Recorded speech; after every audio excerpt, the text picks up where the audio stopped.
안녕하세요. 97차 한림마이스터 디스커버리 시작하겠습니다. 지난주에는 여수에 대해서 알아봤고 오늘은 광주에 대해서 알아보려고 김대중 컨벤션 센터의 경영기획실장을 맡고 계시는 박준영 실장님을 오늘은 모셨습니다. 그래서 광주도 센터 확장을 하고 있고 여러 가지 지금 신규 사업들을 준비하시고 계실 것 같아서 그런 내용들과 함께 오늘의 주제는 광주 마이스 산업의 뉴노멀과 도전이라고 저희가 한번 잡아봤습니다. 그래서 그런데요. 그런 내용을 중심으로 해서 오늘 이제 김대중 컨벤션 센터에서는 어떤 준비를 하고 계시는지 이야기 들어보고 저희가 또 네. 궁금한 내용들을 한번 여쭤보도록 하겠습니다. 실장님께 우선 뭐 인사와 함께 발표 부탁드리겠습니다. 네, 안녕하세요. 작년이었나요? 한번 이제 참여한 적이 있었는데 또 초대해 주셔서 감사드리고 오늘 작년과 올해는 좀 상황이 저희 센터를 포함해서 많이 좀 이제 변화들이 있죠. 이 마이스 업계에. 그래서 그런 내용 포함해서 저희 센터가 이제 올해 좀 추진하고자 하는 일들 이미 이제 벌써 5월이라서 내용들 좀 소개 좀 드리고 또 몇 가지 또 교수님께서 미리 좀 던져주신 질문들 네. 또 한번 같이 얘기를 나눠보도록 하겠습니다. 네. 그러면 일단 제가 준비한 자료 네. 좀 설명을 좀 드리겠습니다. 네, 부탁드리겠습니다.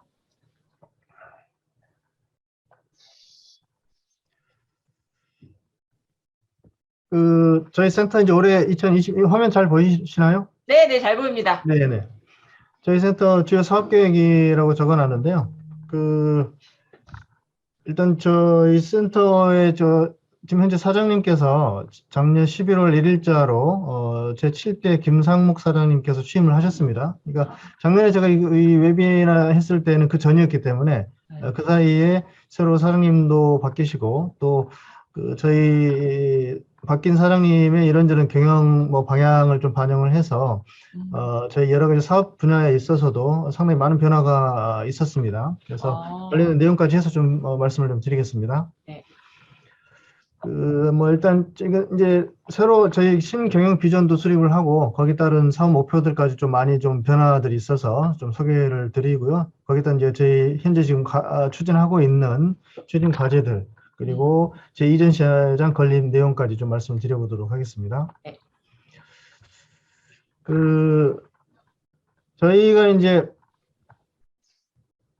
100일 비상계획 체제 저희 센터 말씀드린 대로 작년 11월 1일자로 저희 네. 7대 김상우 사장님께서 오신 후로 이제 100일 동안 비상경영 체계를 운영을 했습니다. 기본적으로 이걸 운영하게 된 배경은 어쨌든 코로나 상황이 당초 우리가 대부분 사람들이 예상했던 것보다 2년 넘게 이어졌잖아요. 그러면서 특히 관광 마이스 산업 분야가 가장 좀 충격이 컸던 분야 중에 하나이고, 그래서 저희 센터도 마찬가지로 이 19년에 이제 평상시의 해라고 본다면 2019년 이후에 2020년 이제 초에 코로나가 팬데믹이 발생하면서 2년 이상이 이제 지속이 되고 있는데 2020년도 같은 경우에 거의 평소 매출, 그러니까 2019년도와 같은 평상시 매출의 3분의 1토막이 났었고 행사 건수도 그렇죠. 저희가 보통 한 1,600건 정도 행사가 개최되는데 한 500건대 정도로 확 줄었으니까요. 그러면서 저희도 매출도 그만큼 반토막 나고, 아니 3분의 1토막 나고, 경영 여건상 아주 심각한 급증 그리고 상황이 이어졌죠. 2021년도 작년에 이제 좀 나아진다고 했습니다만, 최종적인 결과로 보면은 평상시 한 70% 정도밖에 회복이 안 됐고, 매출이나 행사 건수는 70%도 안 됐던 거, 절반 정도밖에 안 됐던 것 같고요. 그래서 이제 그 이후에 작년 말 계속 이제 어려움이 지속되는 상황에서 저희 이제 새로 사장님 오셨고, 그래서 여러 가지 위기이지만 이제 아마도 작년에 기대하기로 이제 2022년도가 되면 이런 상황들이 이제 좀 거의 엔데믹으로 갈 수 있지 않을까라는 그런 기대가 있는 그런 시점에서 저희 신사장님께서 오셨던 거죠. 그래서 한 100일 정도 이제 직원들이 이제 머리를 모아서 또 당초에 이미 사장님께서 오시기 전에 여기 센터에 김대중 센터 사장님 오시면서 이미 고민을 하셨던 내용들을 또 반영을 해서 결국엔 저희가 이제 미션은 뭐 그대로 이제 변함이 없는 것이고요. 비전을 좀 친근감이 있죠. 예전보다는 네. 좀 더 그러게요. 꿈과 즐거움이라는 키워드를 가지고 꿈과 즐거움이 있는 마이스 전당이라는 이제 비전을 만들고 전략 목표는 뭐 비슷합니다. 기존하고 큰 차이는 없는데요. 이제 핵심 키워드를 꿈, 즐거움, 혁신 이렇게 세 가지의 키워드를 정하고 좀 이제 좀 특이하게 꿈이 드림이 아니고 아웃컴이라고 돼 있잖아요. 근데 이제 네네. 기본적인 취지는 결국에 저희 센터 김대중 센터에서 이런저런 행사들을 개최를 함으로써 그 행사를 아, 개최한 고객들의 어떤 성과를 성과. 실현시켜주기 위한 어, 예, 그런 꿈을 우리가 꾸겠다. 네, 그런 취지로 고객을 한 그릇 대신해서 꿈이지만 네, 같이, 네, 네. 영문 단어는 아웃컴이라는 단어를 그래서 제가 썼습니다. 그래서 총 5가지 각각의 키워드별로 5가지의 중점 추진 사항들을 제가 정하고 그다음에 이제 이와는 별도로 각각의 독립적인 계획, 전략을 수립할 과제를 6개 중량이 발전 방안, 뭐 ESG 경영 계획, 고객 경험 관리, 특히 이 부분 저희 사장님께서 많이 강조를 하신 부분이라서 이미 이제 각각의 계획들은 뭐 용역을 주거나 예. 내지는 저희 내부 TF를 구성을 해서 직원들이 이제 계속 고민을 하고 있고 아마 상반기 중에 대부분이 마무리가 될 것들이고 아마 이제 요 중장기와 재난안전 마스터 플랜은 하반기까지 좀 이어지면서 준비가 될 것 같습니다. 이제 진짜 조금 더 상세하게 꿈이라는, 좀 네, 네, 꿈과 즐거움이라는 키워드가 네, 되게 약간 저희 사실 뭐 이런 공기업이나 이런 데서 보기에는 조금 생소한 단어이긴 네, 한데, 네. 말씀하신 거 들어보니까 친근감이 훨씬 있는 것 같아요. 아, 훨씬 더, 네, 이거 진짜 조금 하면 될 수 있을 것 같다라는 그런 생각도 네. 드는 것 같기도 하고. 네, 그렇게 봐주시면 다행입니다. 네, 근데 이거 질문 혹시 한 가지만, 사장님이 원래 네. 뭐 하시다 오신 분인지 여쭤봐도 돼요? 코트라에 계셨고요. 네, 아, 무역투자진흥공사에서 아, 오셨고, 근데 거기서 되게, 네, 통상 뭐 본부장, 그러니까 임원을 3년째, 2년 하시고 연임을 하시는 과정에서 오셨어요. 네, 그러시다 네. 오셨구나. 저희는 어쩌다 보니 이제 그 유일하게 국내에 있는 한 10몇 개 센터 중에서 개관일에 계속해서 코트라 출신 사장님께서 오신 딱 맞아요. 마지막 두 센터입니다. 저희 야구부장 아, 텍스코. 네. 만 알겠습니다. 이제 계속 코트라 출신 사장님들이 오셨고, 네. 다른 센터들은 좀 이제 그랬다가 좀 변화가 네. 있기도 하고, 바뀌기도 그렇죠. 하고 했는데, 네, 네, 네. 알겠습니다. 네. 네. 그 다음은 좀 이제 이제 먼저 저희가 작년에, 이건 저희가 이제 경영평가 보고서의 앞쪽에 저희가 이렇게 열심히 잘했다고 좀 음, 뭐, 다 탈탈 긁어 모아서 자랑을 한 그런 내용이고요. 네네네. 네, 뭐, 어쨌든, 전년도에 아주 너무 힘들었기 때문에, 뭐, 대부분의 수치적인 부분들은 뭐 더 나아질 수밖에 없죠, 당연히. 뭐 그랬던 부분들이 있고, 또, 뭐, 여전히 이제 그 온오프라인 하이브리드 형태로 전시도 개최하고, 뭐 행사 유치도 하고, 그 다음에 뭐, 저희 이제 사업 자체가 뭐 어려우니 외부 사업비들, 외부 지원금들 많이 좀 최대한 확보를 했던 그런 부분도 있었고요. 다행히 또 저희 뭐 일자리 정책 추진 최우수 기관 행안부 표창도 기관 표창도 어, 받았고요. 또 특히 저희가 작년에 마이스 아카데미 신설을 해서 꽤 네. 많은 좀 성과가 있었다고 생각이 들어요. 그래서 네. 뭐 일자리 창출도 하고 또 여러 한 뭐 5개 정도 프로그램을 가지고 많이 좀 노력을 했던 부분이 있었고요. 또 시민들을 위한 공간도 조성을 하기도 하고 또 이제 브랜드화 측면에서는 저희가 이제 민주인권 평화, 또 에너지, 문화, 교육, 그리고 4차 산업 AI 관련된 이쪽 분야의 수요가 저희는 이제 대체적으로 보니까 좀 많다는 생각이 들어서 이 5가지 분야의 특화 마케팅을 추진해서 한 500건 정도, 그러니까 거의 뭐 저희 센터에서 개최된 행사의 한 3분의 2에서 4분의 3 정도는 이와 관련된 분야들이었거든요. 그래서 이제 이런 좀 특화 마케팅도 하고 말씀드린 대로 인재양성 사관학교라고 해서 한 576명 정도가 참여를 해서 좀 의미 있는 프로그램으로 진행됐고 올해도 이제 연속 선상에서 진행을 하고 있습니다. 또 국제 복합지구 활성화 사업도 추진을 좀 했었고요. 네. 지속 가능 경영 차원에서는 제 이전 시장 을 건립을 좀 추진하고 있고 다행히 행안부의 지방 재정 투자 사업 타당성 조사 BC가 생각보다 좀 높게 그러게 나왔어요. 되게 높게 나왔네요. 1.3이 네. 저희도 좀 의아하긴 했는데 어쨌든 저희가 이제 한편으로 보면은 뭐 전 시장 같은 경우는 그 가동률이 계속 뭐 5년 이상 70% 이상 나오다 보니 기본적으로 저희 가지고 있는 수요 예. 결국에 BC가 미래 이제 추가하는 수요에 인프라 대해서. 대비 네. 수요가 대부분 이제 중요한 부분인데 네. 그런 수치들이 좀 높게 나왔던 것 같아요. 그래서 뭐 적어놓긴 했습니다만 최근에 조사된 공대 컴퓨터센터 관련된 타당수 조사 중에서는 수치가 좀 가장 높았던 것 같아요. 근데 이게 진짜 뭐 좋을 수도 있지만 좀 부담이 되는 부분도 있겠죠. 네. 그런 내용이 있었고요. 뭐 코로나19 극복 관련해서 저희도 이제 지방 공기업이기 때문에 이런저런 좀 그 지역과 함께하는 그런 극복 활동들도 좀 많이 했었던 내용이 있었습니다. 그 좀 더 상세하게 이제 저희 그 핵심 키워드 관련된 내용들 좀 말씀드리면요. 꿈과 관련해서는 여러 가지 저희 이제 신규 전시회 개발도 이미 해서 추진하고 있으면 뒤에 좀 더 소개를 드리기로 하고요. 뭐 주간 전시 특화 및 전문화, 또 글로벌화 뭐 이런 내용들을 좀 추진 계획으로 갖고 있고요.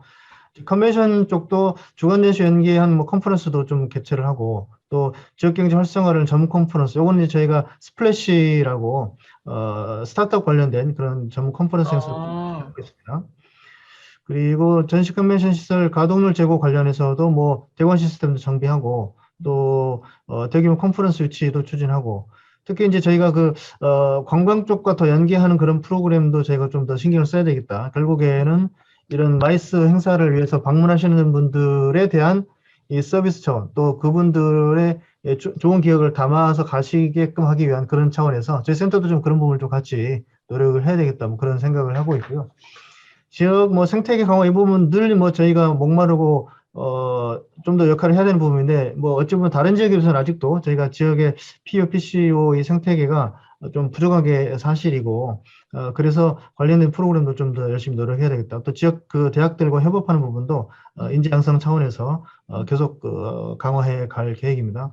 이제 또 주간 전시에서는 이건 업무 프로세스 효율성에 관련된 부분들도 있는데요. 이런 부분도 좀 개선을 하고자 노력을 하고 있습니다.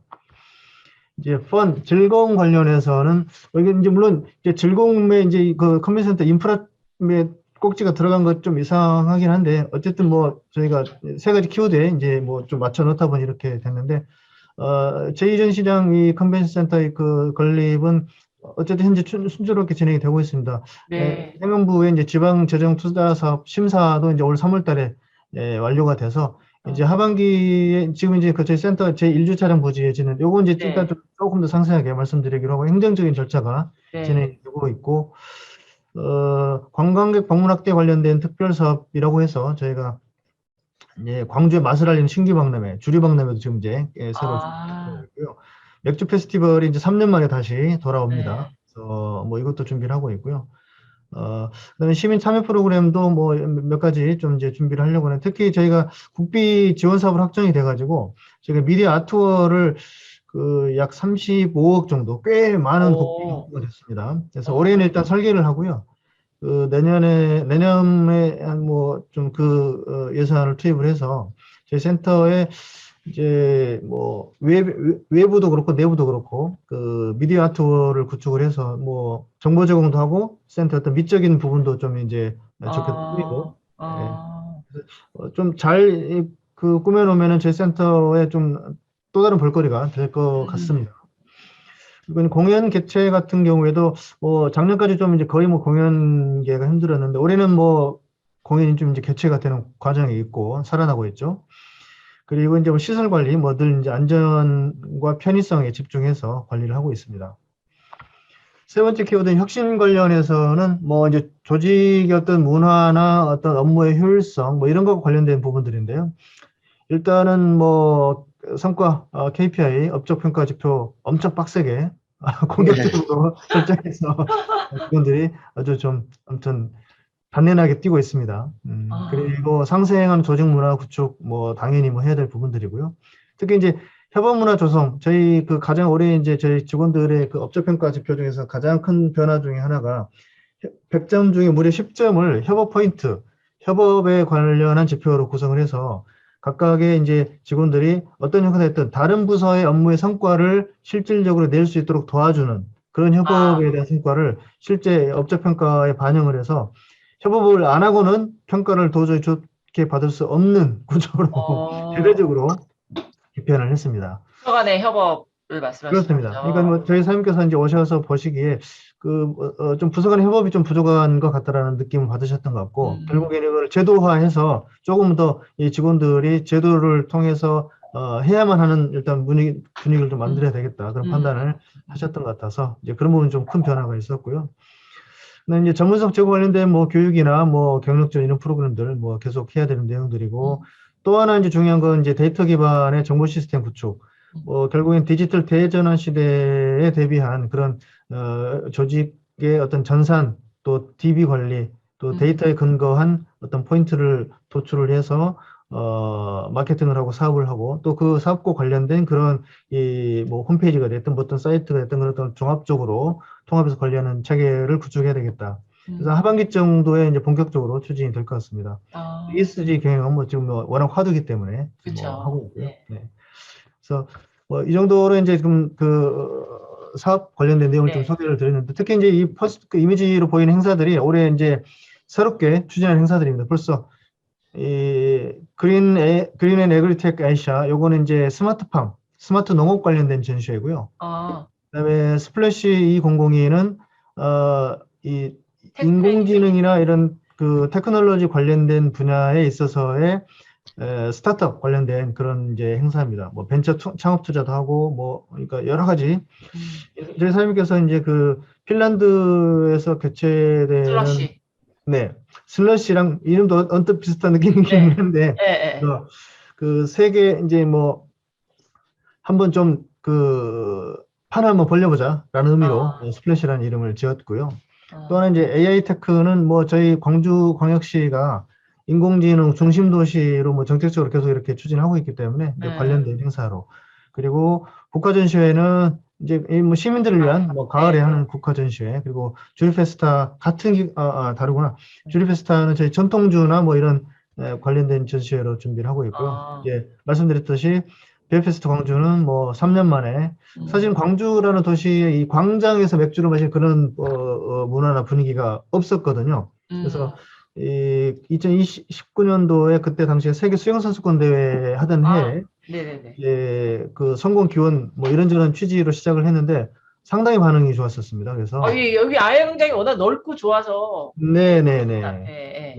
특히 광주에 그동안에 그런 분위기가 아예 없었기 때문에 아주 반응들이 괜찮았었는데, 아마 이제 올해도 재미있는 뭐 행사 될 것 같아요. 여름에. 네, 그럴 것 같네요. 네네. 그래서 뭐 이런 이제 새로운 행사들을 준비를 하고 있고요. 그러니까 전부 다 새 건 아니죠? 이제 그 비어페스트 맥주 축제만 이제 3년 만에 다시 하는 것이고요. 다 이번에 나머지 새로 전부 이제 다 하시는 거예요? 전부 다 신규 행사들입니다. 네. 이거 전부 다 이거 저희 사장님께서 이미 머릿속에 담고 오셔가지고 오시자마자 첫 해에 바로 추진하고 계십니다. 네. 그러면 전부 다 김대중 컨벤센터가 주최예요? 네, 그렇습니다. 제가 직접 하고 일부 행사는 뭐 다른 기관이랑 같이 하는 것들도 있고 한데, 어쨌든 저희가 주도적으로 계획해서 지금 추진하고 있는. 인력이 엄청 많이 들어가야 될 텐데. 그래서 이제 뭐 인력 배치도 좀 조정을 하고. 네. 근데 어쨌든 뭐 정원이 엄청 늘어나는 건 아니잖아요. 그렇죠. 그러니까요. 예, 그 와중에 짜서 지금 이제 조직을 꾸려서 지금 하고 있기 때문에. 신규 전시회 만든다는 게 보통 일이 아닌데. 네네. 게다가 어쨌든 뭐 사장님 오셔서 새로 이렇게 추진하다 보니. 좀 드라이브를 거시네. 네. 알겠습니다. 사장님께서 성격도 급하시고, 워낙에 이제 공격적으로 업무를 추진하시는 스타일이라서 열심히 따라가고 있습니다. 네네네. 그래서 조금 더 상세하게 말씀드리면, 이제 스플래시는 말씀드렸던 대로 스타트업 관련된 이제 뭐 컨퍼런스도 하고 IR 피칭도 하고 뭐 전시 네트워킹 이런 행사로 이제 구성을 해서, 저희는 이제 장차 이 스플래시라고 하는 행사를 광주에 어찌 보면은 벤처 창업 생태계의 어떤 구심점이 될 수 있는 그런 행사를 키워보고자 하는 욕심으로 시작을 했고요.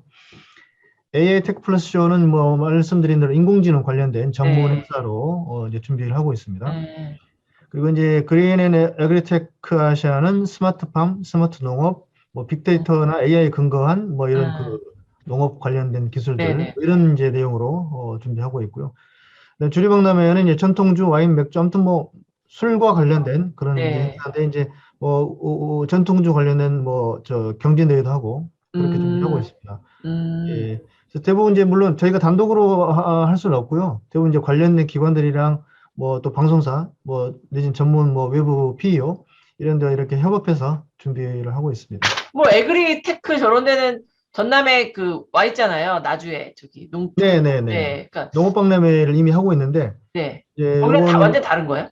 그렇죠. 이제 전남 농업기술원 나주에서 하는 농업박람회는 그 전남 농업기술원 전체 부지를 활용을 해서 일종의 축제 플러스 전시 플러스 뭐 이렇게 체험 행사 그런 아예 뭐 연례 행사죠. 네. 전라도 구에서 하는 뭐 큰 행사 중에 하나인데 저희는 이제 전체 완전히 뭐 기술적인 측면에 좀 포커스를 둔 네, 그런 행사입니다. 네. 이전 시장 얘기를 좀 말씀을 좀 드려보면요. 뭐 이건 저희가 이제 이전 시장 추진할 때 타당성 조사 관련해서 이제 제출했던 자료 중에 몇 가지 좀 제가 이제 발췌를 해서 네. 뭐 추진 배경이야 뭐 어느 지역이든 뭐 추가로 인프라 확충하는 배경들은 다 비슷할 것 같고요. 네. 특히 이제 저희가 이제 포인트로 하나 이제 내세웠던 것이 어찌됐든 다른 지역에 비해서 인프라가 부족한 건 사실이다. 네네네. 이제 뭐 수도권은 제하고라도 뭐 영남권만 해도 뭐 부산 지금 부산도 3전 시장 뭐 준비하고 네. 있고 대구도 2전 시장 증축해서 벌써 3만 제곱미터가 됐고 네. 뭐 송도도 이미 이제 뭐 이제 증축을 했고 어찌 보면은 그 영남권만 해도 뭐 현재 계획대로만 한다고 해도 뭐 한 3, 4년 뒤면은 한 뭐 10만 제곱미터가 넘어가겠더라고요. 전체 네. 충청권도 충남, 충북, 신규가 뭐 생기니까. 대전까지 하면은 뭐 한 거의 한 4만 5천 이 정도 될 것 같고. 그래서 저희는 한 그래도 2만 정도는 돼야 되겠다. 호남권이. 그런 이제 이 지역 균형 발전 차원 뭐 인프라의 어떤 경쟁력 차원 뭐 이제 그런 이제 포인트를 좀 내세웠던 게 있었고요. 특히 이제 좀 참고할 만한 거는 그 저희 김대중 컨벤션 센터가 이제 이쪽에 있고 있는데 이제 이쪽 언저리가 이제 그 광주시청에 있는 상무지구라는 곳인데 이제 어찌 보면은 이제 호남권의 뭐 정치 경제 뭐 이런 부분에 어떤 중심적인 역할을 하는 이제 곳인데 이 상무지구에 저희 센터 인근을 이 도심융합 특구로 2020년 말에 대구와 저희를 이제 첫 일종의 시범 사업 같은 형태로 해서 도심융합 특구로 이제 지정을 했습니다. 네. 이제 거기에 여러 가지 그 뭐 기업 지원 허브랄지 기업 성장센터, 뭐 소프트웨어 드림센터 뭐 이런저런 이제 그 지역의 이 주요 특화 산업과 관련된 일종의 지식 창고 역할, 뭐 발전소 역할, 내지는 어떤 거점 역할을 할 수 있는 그런 도심융합 특구로 지정을 했는데 이제 거기에 저희 센터의 제2전 시장도 이제 포함이 돼 있고 이런저런 뭐 이 융합 특구의 이 개발하는 그런 과정에 저희 센터도 좀 연계가 돼 있는 그런 이제 상황이 된 거죠. 네.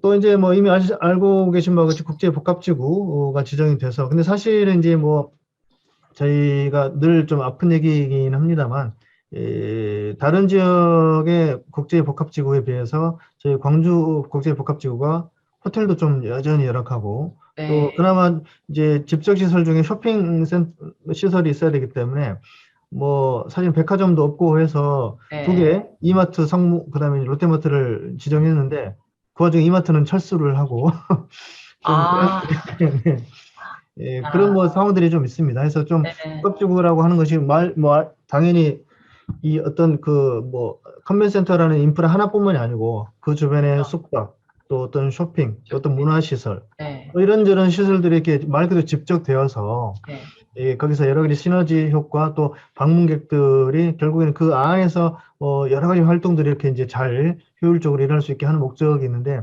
그런 취지에서 보면은 좀 저희 그 광주국제복합지구가 여전히 좀 갈 길이 좀 먼 느낌이 있습니다. 그래서 뭐 호텔이나 이런 부분들도 뭐 시랑 또 저희 지금 뭐 적극적으로 지금 이제 유치 활동을 하고 있는데 여전히 좀 아쉬움이 있는 상황이죠. 그래서 이제 건립 부지는 현재 저희 이 기존 전시장 대각선 쪽에 있는 좀 이거 사실 부지가 이제 보시는 것처럼 살짝 좀 부지가 이제 네모난 형태가 아니고 약간 홀쭉하죠. 그래서 좀 어려움은 있습니다. 그래서 이제 복층 형태로 지어야 되고 아마 이제 대략 그 생각하시게 된다면 서울 양재동에 있는 AT 센터 그 그런 느낌으로 정도의. 보시면 될 것 같아요. 네네네네. AT 센터가 아마 4,000제곱미터짜리 이제 복층 정도로 해서 네. 되는데 아마 언뜻 그정 비슷한 느낌이 될 것 같은데 아, 저는 이제 이 부지 선정하는 과정에서 좀 어려움이 있었죠. 사실은 네. 제일 좋은 거는 가장 인접해 있는 뭐 이런 데나 그쵸, 그쵸. 뭐 여기도 이왕이면 좀 이제 부지를 더 네모나게 확보하면 더 좋은데 이런저런 좀 이제 어려움이 있어서 일단은 이제 여기 지금 추진을 하고 있는 그런 상황입니다. 아무튼 그래서 이 연계 문제랄지 실제 이 설계를 할 때 그야말로 좀 쓸모 있는 그런 네. 시설로 지어야 되는 게 이제 숙제이긴 음, 합니다. 어쨌든 뭐 이 행정적인 절차가 지금 진행 중이니까 음, 맞춰 진행을 해야죠. 그래서 이제 이런 느낌인데 이제 사실 요건 뭐 이제 저 타당성 조사 할 때 했던 그런 조감도이기 때문에 뭐 그냥 음. 참고만 해주시고 이제 네. 이쪽에 지금 저희 기존에 현재 있는 센터가 거죠. 있고, 네. 네. 이제 이렇게 연계하는 문제 뭐 네. 이런저런 고민거리들이 좀 있습니다. 네, 이 아유, 정도로 좀 뭐 네. 자료 설명 좀 마치고요. 네네. 아유, 네네. 감사합니다. 네, 네. 팀장님. 너무 잘 들었습니다. 아니, 네, 그냥, 이번 정부가 들어오면서 공약사항 중에 광주에 네, 복합몰 유치 있지 않나요? 네네. 그거는 여기 센터랑 아주 거리가 먼가요? 글쎄요, 이제 그 복합 쇼핑몰 유치 관련한 내용은 아직은 그냥 뭐 얘기만 그 나오고 구체적인 네, 게 없어서. 사실은 뭐 아시는 것처럼 이 복합 쇼핑몰이라고 하는 것이 중앙정부나 지방정부에서 할 수 있는 게 사실 많지 않거든. 특히 중앙정부에서. 그죠? 이제 그는 기업이 이제 해야죠. 그야말로 민간의 자본이 네. 이 들어와야죠. 투자돼서 할만하면은 뭐 사실은 유치를 안 하려고 안 해도 있어도 뭐 오겠죠. 네. 하겠죠. 당연히 하는 거죠. 네네네. 그것도 이제 한 가지 저희 광주 같은 경우에는 이 신세계백화점, 광주 터미널에 있는 신세계백화점에서 실은 그 뒤에 있는 이마트 부지를 활용을 해서 원래 이제 하려고 했었죠. 거기 아, 특급 호텔도 짓고 뭐 제가 기억에 사업비 한 5천억 정도 대대적으로 어, 좀 투자를 해서 신세계가 그야말로 거기를 신세계 어, 타운으로 뭐 아, 하려는 계획이 있었죠. 한 아, 5, 6년 전에. 근데 네. 그때도 뭐 이런저런 뭐 이제 뭐 정치적인 이유 내지는 뭐 이런저런 여론 뭐 이런 것 때문에 추진을 못했는데 이미 사실 그때 투자가 됐으면 이미 그러게요. 올라가고 있겠죠. 이제 그런 네. 아쉬움이 있고. 그래서 아, 뭐 복합 쇼핑몰은 글쎄요 뭐 어쨌든 이제 얼마 전에도 사실은 그 인수위 쪽에서 지역 공약 관련해서 이제 설명회도 저희 센터에서 하기도 했었습니다. 그래서 아, 일단 좀 두고 봐야죠. 어쨌든 뭐 그건 네. 이제 정부에서만 좀 이렇게 주도적으로 해서 되는 것은 뭐 어차피 아니기 때문에. 네. 호텔이랑 그런 쇼핑 시설이 들어오면 네. 이게 조금 더 활성화될 수 있는 여지가 분명히 많은데 그럼요. 네. 아쉬운 부분이 분명히 있는 것 같아요. 네. 호텔은 뭐 쇼핑은 그렇다 쳐도 또 호텔 부분은 조금 더 그렇죠. 네. 아쉬운 부분이 있는 것 같아요. 아니 한 가지 또 인상적이었던 게 센터에서 네. 관광하고 연계하는 것까지 고민하시나요?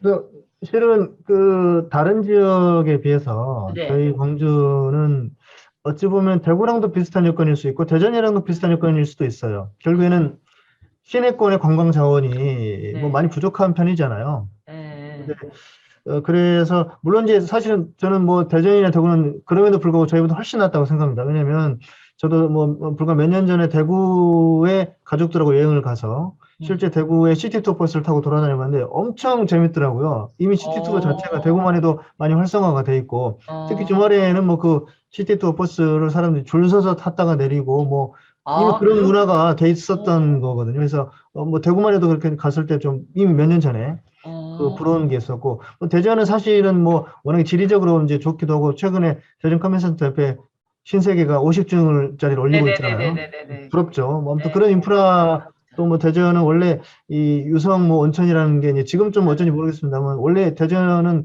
뭐 예전부터 일종의 네네. 자원들이 있었던 네. 도시잖아요.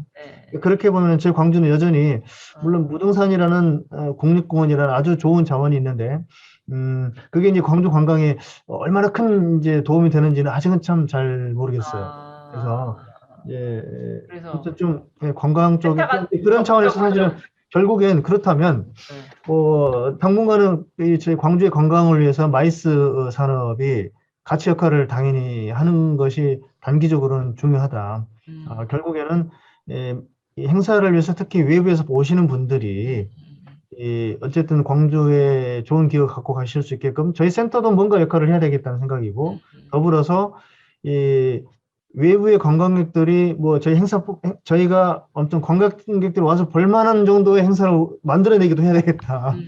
그런 생각으로 뭐 이런저런 노력들을 하고 있습니다. 해서 일단 올해 좀 열심히 해보고 또 그 네. 결과에 따라서 또 이제 네. 방향을 좀 다듬어 가봐야 될 것 같습니다. 또 광주에 말씀 산업 하시는데 요새 네. 제일 힘든 점이 무엇이에요? 뭐 어떤 거 있으실까요? 전에 많죠. 아직도 많죠. 전북관광재단에 김현 그 본부장님 나오셔갖고 네네. 이제 예산 지원이 너무 적다. 다른 시도 같은 경우에는 뭐 지원 네. 사업이나 이런 거 하는데 예산이 너무 적고 인력이 네. 너무 작다. 우리는 인력이 너무 작고 뭐 뷰로 네. 일할 수 있는 사람도 없고 이런 것들이 그냥 개인기로 다 할 수 있지 않다 하면서 이제 아픈 것들에 대해서 이야기를 막 해주셨는데 광주도 분명히 뭐 물론 지금 인프라 그렇죠. 예. 실은 저희 센터가 생긴 지가 벌써 17년 됐는데, 그쵸.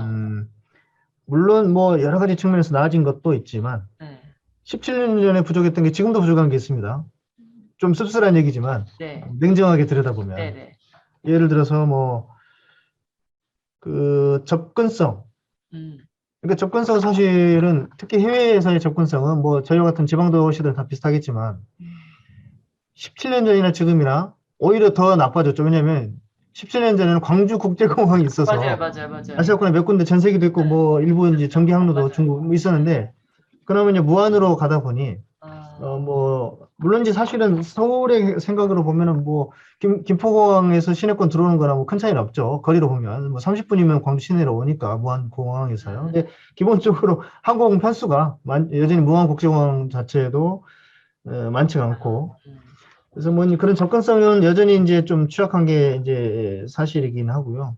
호텔 물론 상무지구안에 좀 나아지긴 했습니다. 뭐 이제 홀리데이 호텔이나 라마다 호텔 빼고도 최근에는 뭐 레지던스 호텔 뭐도 생기고 그래서 어찌 보면은 뭐 일반 비즈니스의 목적으로 오시는 분들이 무조건 특급 호텔 묵을 필요는 없기 때문에 네, 그런 정도의 분들 또 뭐 예를 들어서 큰 학회를 하더라도 학회 차원에서 오시는 분들이 뭐 20만 원짜리 호텔에 굳이 안 묵어줘도 되니까 일부는 뭐 특급 호텔로 가시고 그래서 뭐 그런 차원에서 숙박 여건은 많이 좋아지긴 했습니다. 특히 지금 5년 사이에 비즈니스 호텔급들이 그럭저럭 묵으실 만한 뭐 이제 뭐 6, 7만 원에서 10만 원 뭐 안짜고 이렇게 꽤 많이 생겨서 그런 여건 좀 나아지기는 했습니다.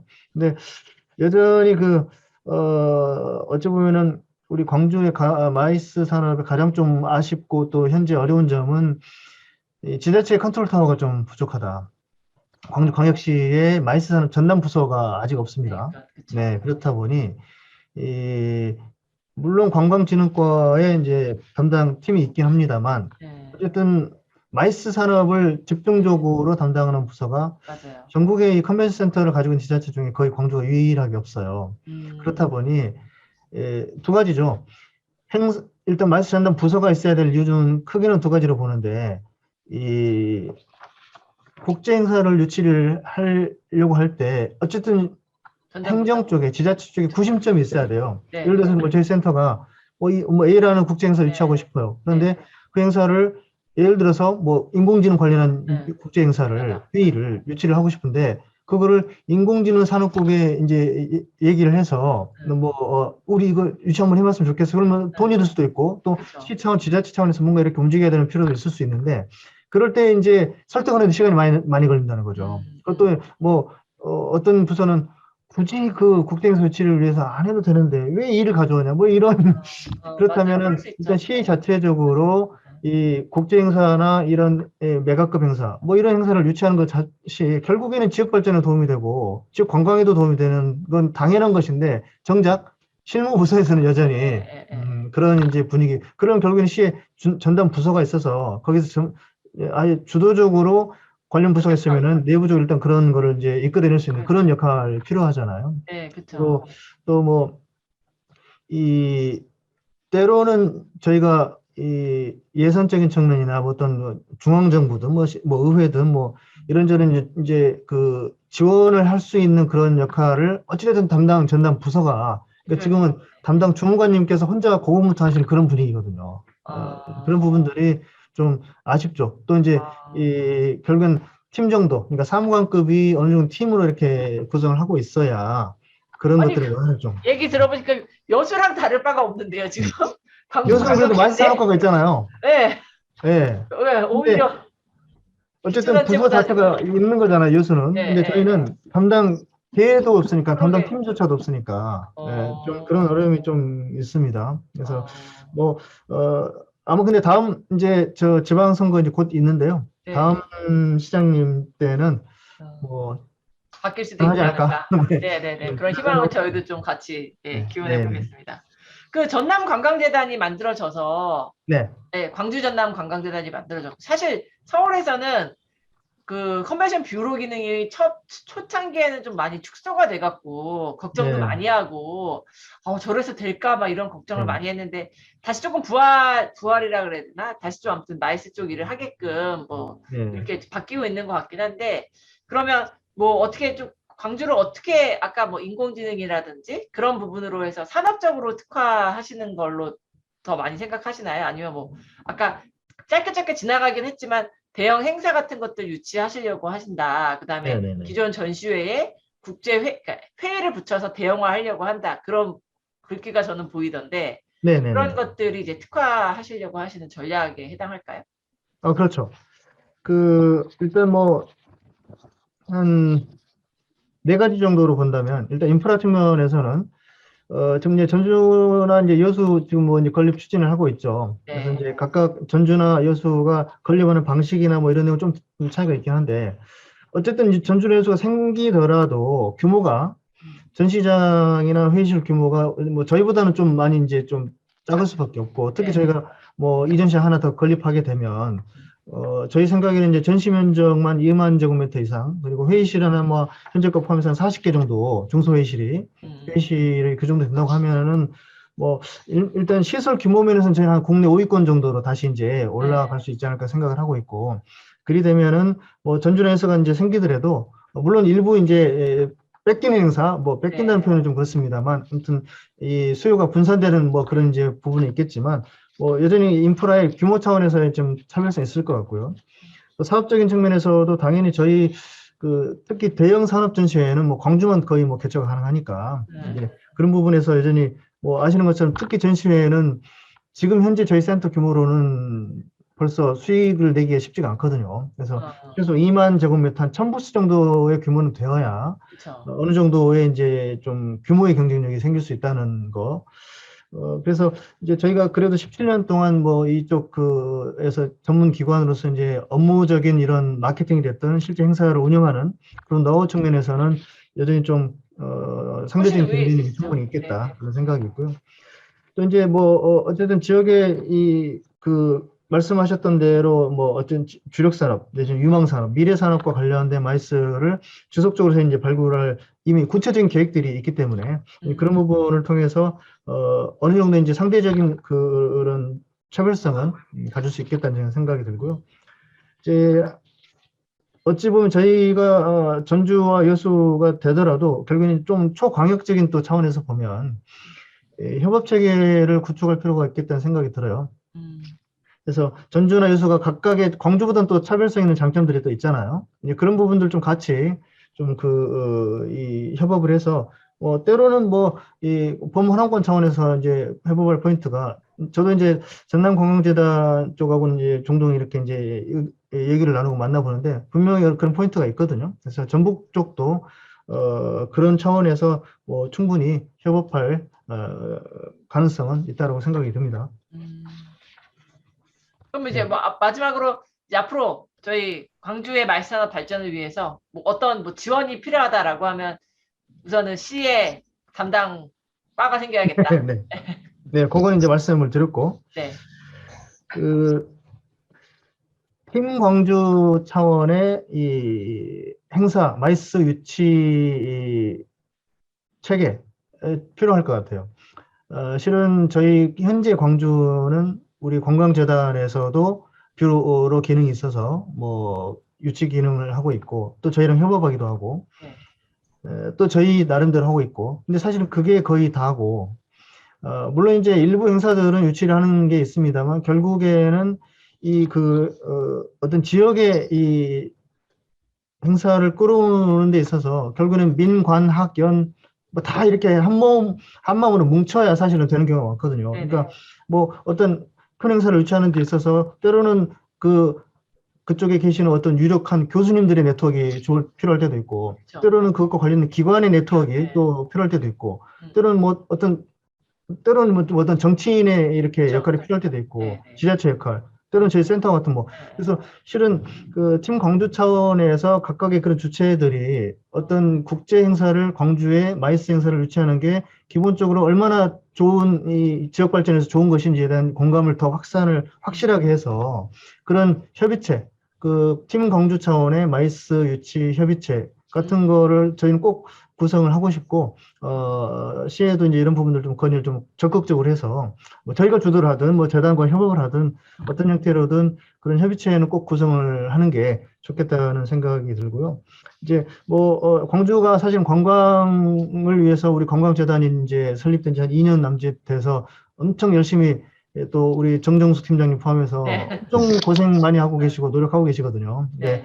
그 사실은 아시는 것처럼 광주가 워낙에 좀 애초에 가진 게 별로 없다 보니 관광 인프라적인 측면에서는 없다 보니 거기서 뭔가 컨텐츠를 만들어내고 또 그거를 마케팅을 해서 그야말로 외래 관광객들을 밖에서 광주로 모셔오는 것이 참 어려운 도시잖아요. 네. 그래서 그럼에도 불구하고 그 몇 가지 없는 와중에도 사실은 성공 사례들이 있잖아요. 다른 지역에도 보면. 그렇죠. 또 광주도 일부 그렇게 좀 되는 아이템들이 있으니까. 네. 그래서 결국엔 그런 아이템들이 일단은 이제 그동안에는 일단 무언가 아무튼 상품이라고 계속 생산해 왔어요. 이제는 이제 가지치기를 좀 제대로 네네네네. 해서 그것과 마이스가 이제 같이 연계될 수 있도록 하는 노력 필요할 것 같고요. 또는 이제 저희는 지역의 대표 축제, 저희가 좀 이제 축제가. 차기 민선 8기에 좀 적극적으로 건의하고 싶은 것 중에 또 하나가 대표 축제, 광주 페스타 일종의 네네네. 광주의 전체적으로 어느 특정 기간이 되면 광주 도심 전체가 이제 축제판이 벌어지는 네네네네. 이제 좀 거창하게 욕심을 내자면은 뭐 독일의 뮌헨의 맥주 축제나 아니면 네. 일본의 뭐 사케노진 같은 네네네. 그런 네. 특히 이제 뭐 아시는 것처럼 뮌헨 맥주 축제는 뭐 그 지역에 있는 도시 안에 있는 뭐 여러 개 양조장들이 여기저기서 이렇게 맞아요. 다 하죠. 축제로 판을 벌리는 거잖아요. 그러니까 그런 것처럼 광주도 이미 뭐 김치 축제나 총장 축제 뭐 몇 가지 축제들이 있고 또 이런 것들을 뭐 그중에 좀 성격이나 이런 시너지가 날 것 같은 아이템들을 뭐 모아서 한 더 뭐 대형화 일주일이든 뭐 시켜서. 2주든 네. 좀 광주 시내 전체가 이런 축제판이 돼서 뭐 외래에서 진짜 광주 그때 진짜로 광주 대표적인 어떤 관광 상품화 결국은 광주 도시이기 때문에 그렇죠. 도시만에서 뭔가 이렇게 재밌게 이런 즐길 거리를 만들어내야 되잖아요. 그래서 뭐 그런 생각도 저희는 해보고 있습니다. 네. 아유, 진짜 여러 가지 아이템들 많이 고민하고 계시네요. 한 가지 마이스 네. 얼라이언스 광주에 없나요? 아직? 있습니다. 네. 있고, 네. 이제 사실 코로나 때문에 조금 이제 소강 상태였었는데, 이제 재단이랑 같이 해서 다시 또 이제 활성화 시켜야죠. 네. 네. 아까 이제 마이스 팀에서 유치 이렇게 같이 이렇게 하는 그런 모임이 필요하다 말씀하셨는데, 제가 요새 보니까 각 지자체들, 도시들마다 센터를 중심으로 해서 우리 예전에 이제 황 교수님이 글로벌 마이스 포럼이라고 킨텍스랑 같이 행사하는 그 모형대로 뭐 각 지자체가 수원 마이스 포럼, 뭐 무슨 마이스 포럼 이렇게 만들어가는 모습들이 요새 좀 보이는 것 같아요.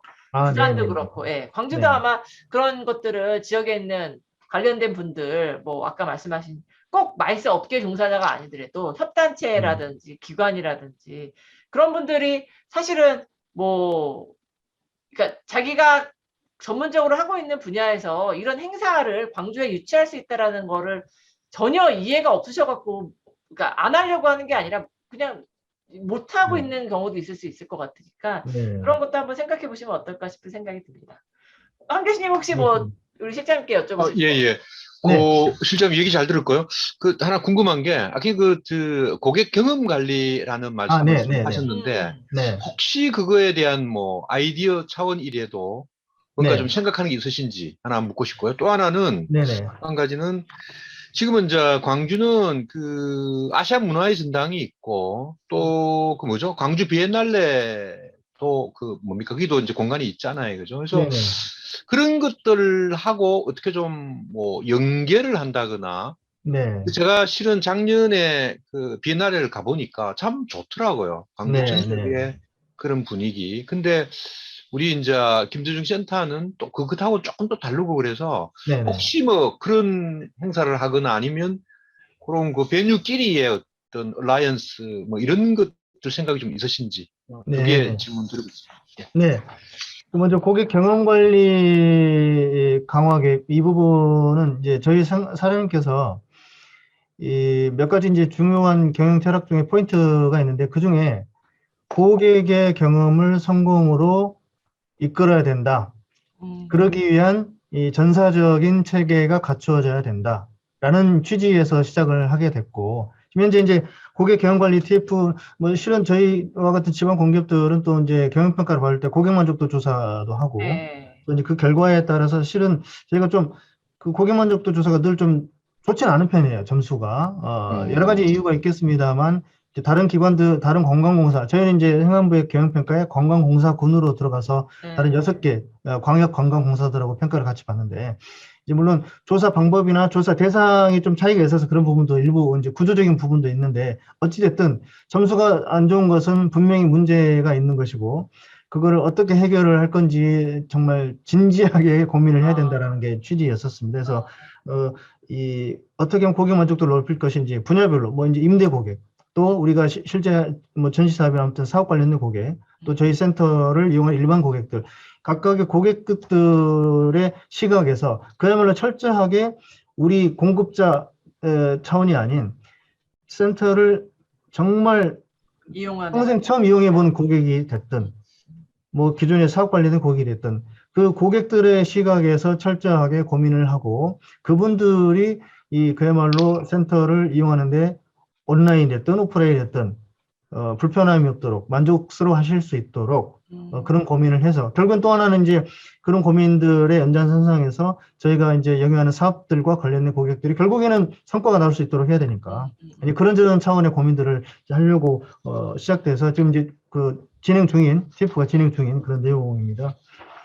이제 그 아시아문화전당이나 비엔날레 연계 부분은 그 비엔날레는 사실은 좀 연기하기가 애매하긴 해요. 다만 이제 저희가 그 비엔날레가 이제 1년에 경년제로 개최가 되면서 이제 한 해는 그냥 광주 비엔날레, 또 한 해는 디자인 비엔날레 이렇게 이제 개최가 되고 있거든요. 그래서 결국은 매년 비엔날레가 이제 개최되고 있는 것인데 물론 연계를 하고 있습니다. 이제 예를 들어서 그 비엔날레가 개최되는 기간 동안에 저희 센터에서 개최되는 행사에 특히 외부에서 오시는 분들 그쪽에 이제 보실 수 있도록 이렇게 연계도 하고 이렇게 하고 있지만 어쨌든 비엔날레 재단 일단 그 시설의 성격이 좀 저희하고는 좀 다르고 비엔날레는 어찌됐든 이제 예술 쪽에 더 가까운 성격의 행사이고 그런 내용이기 때문에 또 이제 시설 자체에도 회의실은 거의 없고 그 비엔날레를 할 수 있는 그런 공간들이 이렇게 이제 구성이 돼 있어서 하지만 어쨌든 그 행사 자체와 저희 센터에서 개최되는 행사의 연계는 뭐 지금도 열심히 하고 있고요. 문화전당은 어찌 보면 이제 저희랑 뭐 유사한 성격의 회의실도 있고 또 이제 전시 공간도 있기 때문에 어찌 보면 경쟁일 수도 있는데 지난 한 뭐 이제 문화전당이 생긴 이후로 몇 년 동안의 과정을 보니 일부 뭐 그쪽에서 이제 회의나 이런 행사 개최가 되기도 하지만 사실상 이런 일반 상업 전시회는 거기서 개최가 거의 뭐 안 되고 있고 그래서 저희 센터하고 뭐 어떤 상충되는 그런 경우는 아니기 때문에 황경훈 교수님 말씀하신 대로 저희 센터에서 개최가 되는 행사 내지는 뭐 때로는 그 베뉴의 어떤 그 광주 전체 베뉴를 어떤 특정 행사에 같이 이렇게 연계하는 그런 개념으로 그런 부분들은 뭐 이미 관광재단하고도 이제 뭐 사실 많이 좀 고민을 해봤고 일부 그렇게 실행했던 행사들도 있었고요. 그래서 베뉴 어차피 거기는 뭐 회의시설도 일부 있고 뭐 그렇기 때문에 그런 차원에서 이제 저희 센터랑 연계하는 그런 부분들은 이제 이미 일부가 있는데 좀 더 좀 발전적으로 고민해 볼 필요는 있겠다는 생각이고 다행히 이제 아시아 문화전당이 저희 센터에서 뭐 지하철로 바로 이렇게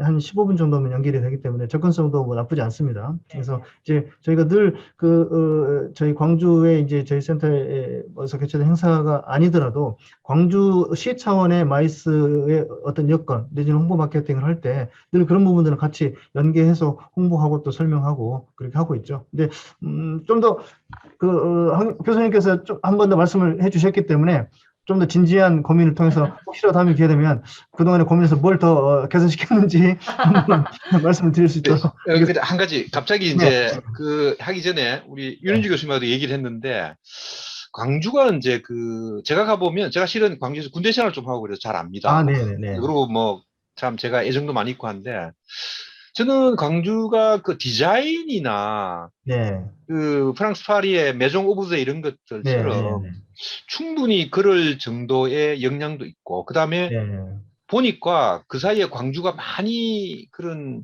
그 디자인 측면으로 많이 도시 전체가 많이 좋아졌더라고요 보니까. 뭐 먹거리뿐만 아니고 그 뭐죠 그 톨게이트 그 유명한 분 그게 뭐 설치도 뭐 이인남 작가님의 부동산 이야기로해서 제가 거기 저 뭐죠 거기 광주 기독대학인가 있는 그쪽 에 가봤는데 되게 좋더라고요 보니까. 너무 전체적으로 너무 좋은 거예요. 그런 거를 활용을 하면 우리 김조준 센터와 그 아문정이나 같이 또 이렇게 연결시켜서 하면 참 괜찮겠다는 생각을 했는데 혹시 그런 생각은 없으신지요? 아니요, 당연히 있습니다.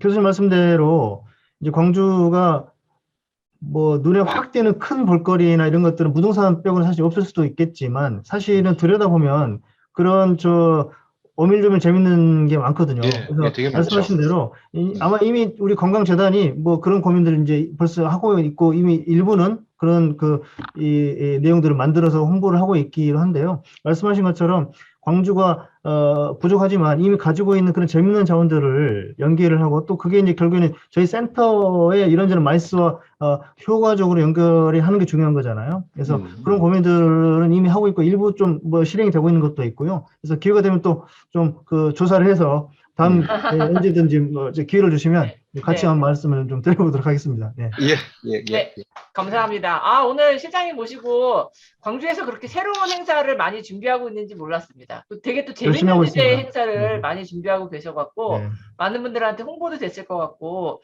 저희도 이왕 뭐 이렇게 말씀해 주셨으니까 그 행사 즈음에 해서 아까 뭐 스플래시가 됐던 아니면 축제 때문에 광주 한번 오십시오.